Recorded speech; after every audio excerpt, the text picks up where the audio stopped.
ड्यूजी मुस्कुराते हुए सोचता है नीलाई को books of divine lightning fire भी समझ आती है जो एंशियंट लैंग्वेज में थी। ड्यूजी कहता है नीलाई को, तुमने क्लास में डिवाइन लाइटनिंग फायर की बात की थी, क्या तुम्हें बाकी लाइटनिंग फायर टेक्निक्स भी आती है? नीलाई हंसते हुए कहता है, हाँ भाई, सारी टेक्निक्स आती है मुझे। जब मैं तुम्हारे साथ हूँ तो तुम्हें टेंशन लेने की ज़रूरत नहीं है। मैंने डिवाइन लाइटनिंग फायर के 69 चैप्टर्स याद किए हुए हैं और सभी टेक्निक्स बहुत ही स्ट्रॉन्ग है।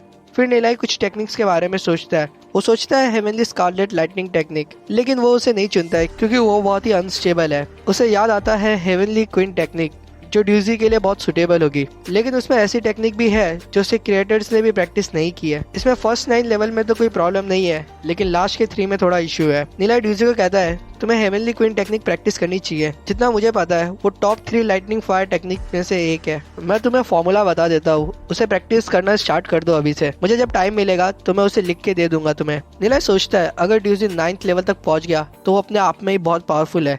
बाकी 3 तक वो पहुंच पाएगा या नहीं वो उसके फेथ पर डिपेंड करता है। नीला ड्यूजी को टेक्निक बताता है और ड्यूजी उसे याद कर लेता है। फिर ड्यूजी वो टेक्निक जैसे ही प्रैक्टिस करना शुरू करता है, एक बहुत पावरफुल एनर्जी उसके बॉडी में फ्लो होना शुरू हो जाती है। ये देख ड्यूजी हैरान हो जाता है और वो कहता है, ये कितनी पावरफुल टेक्निक है। सिर्फ इसे चैंट करने से ही मेरी सोल रेल्म एक्टिवेट हो गई और मुझे महसूस हो रहा है कि मेरी सोल पावर भी बढ़ने लग रही है। नीला सभी को कहता है, आने वाले कुछ दिनों में तुम सभी के लिए एक डिटेल टेक्निक मैं लिख के दे दूंगा। ड्यूजी बहुत ही ज्यादा मोटिवेट हो जाता है। वो सोचता है मैं अगर मेहनत से ये टेक्निक प्रैक्टिस करूंगा तो मैं मेरी और मेरी फैमिली सबकी किस्मत बदल सकता हूँ। ड्यूजी की आंखों में आंसू आ जाते हैं। वो नीलाई को कहता है, तुमने जो टेक्निक दी मुझे ये मैं कभी नहीं भूलूंगा। तुम्हें मेरी कोई भी जरूरत हो तो मैं मेरी जान भी देने से पीछे नहीं हटूंगा। अगर मैं पीछे हटा तो ऊपर वाले को जो सजा देनी हो मुझे वो दे सकता है। नीलाई ड्यूजी को समझाता है, ऐसा मत बोल भाई, ये सिर्फ एक टेक्निक है। लुबा को गुस्साम्स आ जाते हैं ये सुन। वो कहता है, भाई लोग खुशियाँ और दुख साथ में बांटते हैं। लुबा नीलाई को पूछता है, मेरे पास रेड सोल रेल्म है, क्या मैं भी सोल पावर की प्रैक्टिस कर सकता हूँ? नीलाई हंसते हुए कहता है, सभी लोग सोल फोर्स की प्रैक्टिस कर सकते हैं। रेड सोल रेल्म होने से कोई फर्क नहीं पड़ता। जो टेक्निक तुम्हारे लिए सही हो बस वही तुम्हें प्रैक्टिस करनी चाहिए। लुबा ये सुन खुश हो जाता है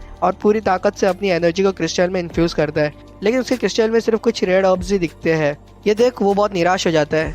नीलाई बताता है उसे उसके पास रेड सोल सी है, इसका एट्रीब्यूट केओस है और उसका फॉर्म स्कारलेट सन है। स्कारलेट फॉर्म बहुत ही कॉमन होता है, लेकिन केओस एट्रीब्यूट 10,000 लोगों में से सिर्फ किसी एक को ही मिलता है। फिर वो उसे बताता है उसे Holi pyramid chaos technique practice करनी चाहिए। ये सुन लुबा एक्साइटेड हो जाता है और वो पूछता है, क्या ये बहुत स्ट्रांग होती है? नीलाई उसे बताता है, हाँ जरूर, हेवनली क्वीन टेक्निक के ये बराबर होती है। इसमें तो बहुत मेहनत करने की भी जरूरत नहीं होती, इसमें बस तुम्हें अपनी केओस टेक्निक को बढ़ाना होता है। ये तुम्हारे लिए बहुत सूटेबल होगा, लेकिन तुम उसके टॉप लेवल तक पहुंच पाओगे या नहीं ये तुम पर डिपेंड करता है। लुबा हंसते हुए कहता है, मुझे तो टॉप लेवल तक जाना ही नहीं है। अगर मैं सिर्फ सिल्वर रैंक डेमन स्पेशलिस्ट बन गया वो भी मेरे लिए बहुत होगा।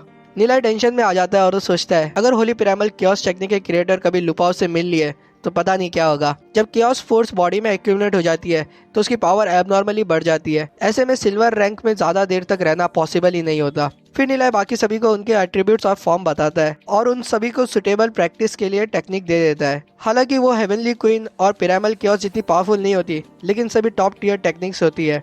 फिर नीलाई अपनी पावर टेस्ट करता है। वो सोचता है, पिछले लाइफ में मैंने बहुत पॉइंटलेस और फालतू टेक्निक प्रैक्टिस की थी, जिसकी वजह से ट्रेनिंग के टाइम पे मेरे पास स्ट्रेंथ नहीं होती थी। इस बार स्टार्ट से ही मैं एक सुटेबल टेक्निक यूज करूंगा अपने लिए। नीलाई अपनी पावर को इन्फ्यूज करता है क्रिस्टल में। उसे देख सभी लोग शॉक में आ जाते हैं और लुपाओ जोर से हंसना शुरू कर देता है। ड्यूजी ये देख गुस्सा हो जाता है और उसे कहता है, हंस मत।